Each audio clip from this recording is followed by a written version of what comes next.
Dobré ránko, dnešný deň sa začína pred strednou priemyselnou školou elektrotechnickou v Prešove. Náš mediálny tím vyráža na biznis raňajky, kde mladí ľudia predstavia svoje nápady, projekty a možno aj budúce úspešné firmy. Po krátkom pátraní sme našli správnu miestnosť a podujatie sa mohlo začať, teda skoro.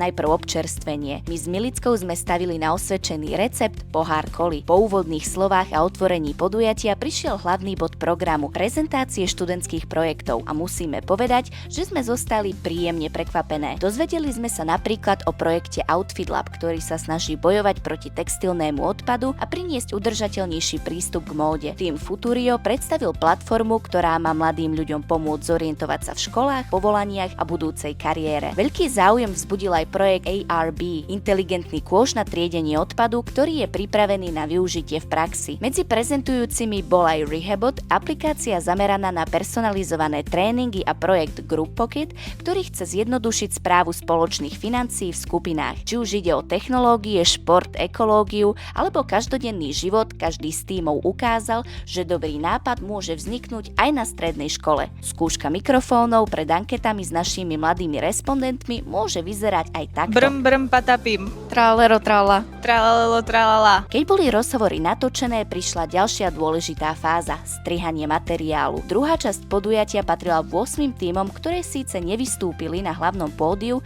no svoje projekty predstavovali počas diskusí a networkingovej časti. Ich nápady sú zatiaľ vo fáze predvývoja, no potenciál im rozhodne nechýba. Mladí ľudia tu získavali spätnú väzbu od odborníkov, hľadali partnerov, mentorov či budúcich spolupracovníkov a svoje nápady konfrontovali s reálnou praxou. A možno práve tu vznikli prvé kroky k projektom, o ktorých o pár rokov budeme počúvať oveľa častejšie.